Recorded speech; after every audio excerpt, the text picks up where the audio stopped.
Let's delve into the rich history of one of the largest ethnic groups on the planet, Black peoples. This fascinating history finds echoes even in sacred scriptures. Did you know that the Bible mentions the origins of the African people, including their sovereigns and monarchs with richly pigmented skin? In this episode, we will shed light on captivating facts about the biblical ancestors of Africans and Blacks. Stay with us and see history from a new perspective. The truth is closer than you think, and we guarantee you won't want to miss a moment of this exploration.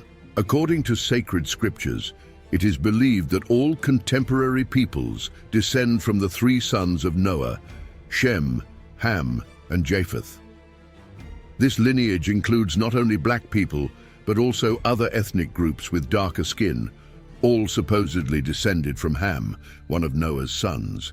Ham is the brother of Shem and Japheth, who are respectively ancestors of the Semitic peoples, Arabs, Jews, Syrians, etc., and the peoples of Japheth, Europeans and Asians. Traditionally, the term Hamites, or descendants of Ham, was used to designate individuals from this lineage, as narrated in the Bible, especially in the book of Genesis. After the flood, Noah, his sons and their wives were tasked with perpetuating Adam's lineage. With only 8 people, a new chapter for humanity began. Ham, Noah's son, is particularly recognized as the progenitor of African and Black peoples, with his name often associated with Africa in scriptures. For example, the Book of Psalms identifies him as the predecessor of the ancient Egyptians. Interestingly, in various ancient traditions, such as rabbinic and other narratives of the Jewish people, Ham is consistently pointed out as the ancestor of Africans. Interpretations regarding Ham's sons often refer to African nations and regions. It is noteworthy that the name Ham, in Hebrew, Aramaic, and other ancient languages, means burnt or dark, a possible allusion to the skin tone of his descendants. In chapter 10 of the book of Genesis, verses 6 to 14, we find precious details about Ham's descendants, also referred to as the Hamitic peoples. The biblical text specifies the descendants of Ham, who is considered the patriarch of several African nations, and Mizraim, identified as the father of the ancient Egyptians. It is interesting to note that various communities, including Arabs, Jews, and Syrians, refer to Egypt by the name Mizraim, in homage to its mythological founder. Among other sons of Ham mentioned are Put, also known as Phut, and Canaan, who is recognized as the progenitor of the Canaanites, not directly related to African peoples. It is important to differentiate that Canaan is more associated with a specific region and people, unlike other lineages that directly refer to Africa. The descendants of Cush, a son of Ham, include Havilah, Sheba, Sabta, Rama, Sheba, and Nimrod. Nimrod in particular is highlighted for his early reign that included Babel and other cities, being considered a significant ancestor of the peoples of ancient Babylon, including the Sumerians. Later, he expanded his territory into Assyria, founding several cities there. Additionally, Mizraim is pointed out as the ancestor of the Ludites, a North African group, and other peoples such as the Anamites, Lehabites, Naphtuhites, Pathrusites, Casluhites, from whom the Philistines and Caphtorites descend. These genealogical records provide a comprehensive view of the historical and ancestral connections, delineating the vast web of connections between African and Black peoples and their deeply rooted cultural and historical heritages. The biblical narratives emphasize the relevance of their traditions and cultural legacies. Mizraim, the firstborn of Ham, is the ancestor of numerous nations and ethnic groups, including the Ethiopians, who are descendants of Cush, as well as the Nubians, ancient inhabitants of the Kingdom of Cush. The major lineages stemming from Ham's first son are not limited to Cush and Nubia, but also encompass the kingdom of Cush, Nubia, and the early Sumerians. Nimrod, regarded as the rebellious descendant of Cush, is seen as the founder of Sumerian civilization. There is a belief that the peoples of southern India, as well as various African communities such as the Malians, Eritreans, Kenyans, Congolese, and the Bantus of Gabon, have Kushite roots. Often the term Cush is linked to Ethiopia and Sudan in sacred scriptures, synonymous with Ethiopia or black. Cush is also the father of Sheba and Havilah, and Mizraim, also known as Misa, is identified as the progenitor of the ancient Egyptians and various North African groups, such as the Berbers and Tuaregs. Remarkably, all Semitic peoples, including Aramaeans, Arabs, and Israelites, identify Egypt by the name Misraim, a term present in various ancient languages such as Aramaic, Arabic, and Hebrew. In Psalm 78, verse 51, it is highlighted that the firstborn of Egypt, the strongest in the tents of Ham, were afflicted.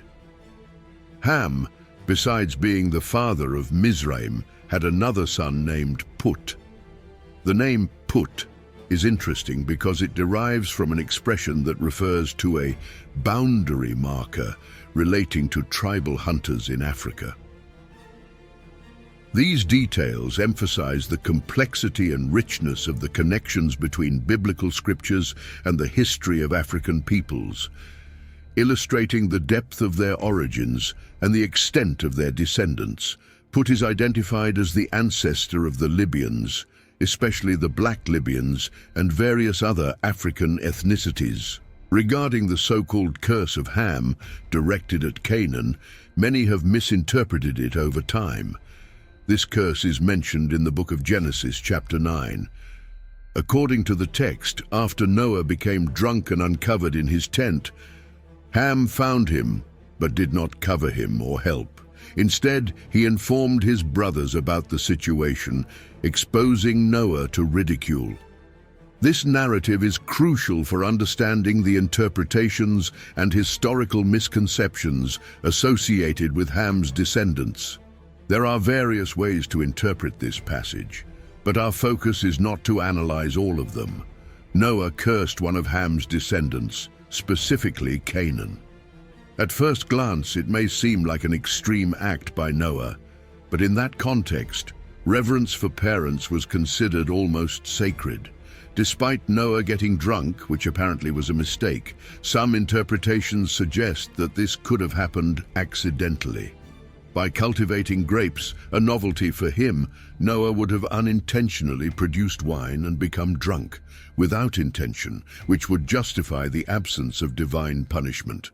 It is crucial to emphasize that Ham, along with his sons Cush, Mizraim, and Put, are associated with African origins.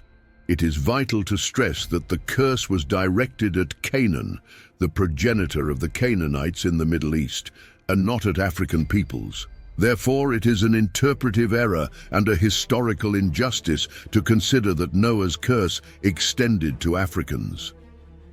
The biblical narrative does not curse black peoples, but rather Canaan, an essential distinction to avoid interpretative misunderstandings. The curse uttered by Noah fell upon Canaan, the ancestor of the Canaanites, not affecting the other descendants of Ham, recognized as the ancestor of African peoples and those from southern India. It is essential to appreciate the diversity and richness of the cultures and histories of these civilizations, correcting historical misconceptions and erroneous interpretations of sacred scriptures. Ham, who lived before the flood, had a remarkable longevity, witnessing up to the 5th or 6th generation of his descendants. Although not exact, it is estimated that, like Noah, who lived around 600 years, Ham also reached an advanced age, possibly similar. As for the final resting place of Ham, there is no consensus, but various theories suggest possible locations. Some speculations point to Ethiopia or Nubia, while others indicate Mesopotamia, the land of the Sumerians. However, many believe that his tomb is located in Africa, specifically in Sudan or Ethiopia. There are even conjectures that mention Egypt as his final resting place, a location full of mysteries and ancient stories, which adds a layer of mystery and fascination to the figure of Ham. However, it is widely believed that his tomb is in Africa, more precisely in Sudan or Ethiopia.